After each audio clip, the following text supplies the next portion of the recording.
ప్రభువైన యేసుక్రీస్తు నామములో మీ అందరికీ వందనాలు.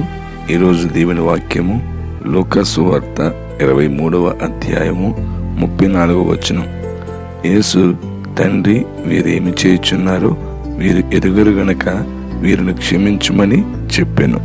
తానెవరో పూర్తిగా తెలియకపోవడం వలన తనకు మరణశిక్ష విధిస్తున్నటువంటి వారిని ప్రభువైన యేసుక్రీస్తు వారు సిలువలో వేలాడుతూ వారిని క్షమించుమని తండ్రికి చేస్తున్నటువంటి ప్రార్థన ఇక్కడ మనకి కనబడుతూ ఉంది.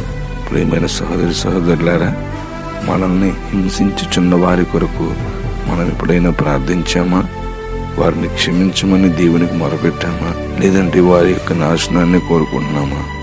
మనము క్రీస్తు వలె మనల్ని హింసించుచున్న వారిని క్షమించమని దేవునికి ప్రార్థిస్తూ వారి రక్షణ కొరకే మొరపెడదాం.